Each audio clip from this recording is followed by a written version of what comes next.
¿Cuál es la postura del bloque opositor? ¿Cuál es la postura de la bancada priista en San Lázaro? Se lo preguntamos al diputado federal Rubén Moreira. Estimado diputado, ¿cómo le va? Buenas tardes. Muy bien, a sus órdenes, y le diría que nuestra postura inicial es que se está tratando de introducir una narrativa política dentro del proceso electoral. Alguna cosa puede ser buena para una pequeña parte de los trabajadores y la vamos a aprobar, pero lo que se trata es distraer la atención de los tres grandes problemas que tiene este país: inseguridad, inflación y caída del sistema de salud. Entonces no es más que una marrullería del presidente para meterse en elección y tener un ariete con el cual estar presente en la contienda. Mire, nosotros creemos que al final de un sexenio este tipo de iniciativas pues no es exactamente lo lógico. Ahora, hablando de pensiones, nosotros las vamos a aprobar como el salario, pero tenemos que decirle a todas y a todos que no es el 100% de las pensiones, para empezar, ni que se está aumentando el salario a todos los trabajadores. De hecho, hay una trampa en el caso de los maestros y en el caso de los policías. Preguntar entonces, ¿a qué límite se está condicionando el tema de las pensiones, que no sería, según me dice, el 100%? Primero, todos los que ya se pensionaron no les tocaría. Todos los que vayan por invalidez tampoco. Todos los que vayan por cesantía tampoco. Solamente aquellos que tengan 65 años, 750 semanas cotizadas, esos son los únicos que les tocaría. Entonces, hacia el futuro, Ahora mismo no. Entonces esto es un garlito, una trampa del presidente. Y así. Sí, además le agregaría algo. Si alguien llegase a ganar 20,000 pesos, se la van a reducir a 16,000 pesos, por ejemplo. De esos poquitos que les toque. ¿Cuál es la postura entonces del PRI en tratándose del Poder Judicial, de la elección de magistrados y jueces? Ahí vamos en contra. Imagínense a qué juez van a escoger en Badiraguato, o a qué juez van a escoger en Tierra Caliente, o en la Trinitaria en Chiapas, o en Michoacán, o en Guerrero, que es ya un narcoestado, o acá en Hidalgo, donde ya el crimen avanza muchísimo.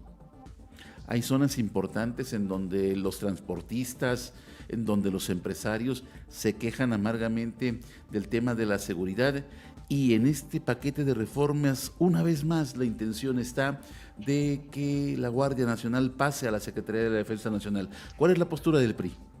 Nosotros necesitamos una policía civil fuerte, necesitamos que los estados y los municipios tengan coordinación, no como ahora. Necesitamos policías municipales fuertes, no como hoy sucede. Tenemos, ya le dije, varios puntos donde hay mucha violencia, pero le agregaría la carretera México-Pachuca, que es muy, muy peligrosa. El Arco Norte, en la parte donde transita por Hidalgo, por Edomex, la carretera México-Querétaro en los tramos del Estado de México y del Estado de Hidalgo, pues es muy, muy peligroso. Y no vemos que los gobiernos locales hagan nada. ¿Cómo evitar entonces que esta narrativa presidencial termine sorprendiendo al electorado? ¿O cómo vencer la tendencia del presidente desde el bloque opositor? Vamos a aclararlo y vamos a decir qué está pasando, pero además le vamos a votar. Le digo, pensiones y salario, a nosotros no nos va a decir que no se los votamos, pero hay que aclararle a la gente que no le van a dar lo que ellos creen. Pregunto, y es importante saberlo, ¿se engancharán con esta narrativa en el debate nacional o bien no, lo pondrán de lado? Vamos a seguir hablando de la violencia que hay, de las zonas del país que ya controla el narcotráfico, como el estado de Guerrero. Entonces, ¿se avisora connivencia del crimen con algunas salas morenistas en estados como Guerrero y otros más? ¿Cómo se hace campaña en un lugar donde ni siquiera hay servicio de transporte? Eso beneficia obviamente a los gobiernos complacientes, como en este caso el de Guerrero. Hay puntos importantes que como ejemplo están en Guerrero, que como ejemplo están en Veracruz, están en Chiapas, están en otras partes del país. A esto, ¿qué les dice el PRI? ¿Qué oferta puede haber para quienes están atenazados por la violencia? En su momento estamos preparando una oferta política importante, pero le voy a decir una cosa. Sí. Se trata de salir a combatir al crimen, de desterrar esa política de abrazos que tantos muertos ha ocasionado en este país.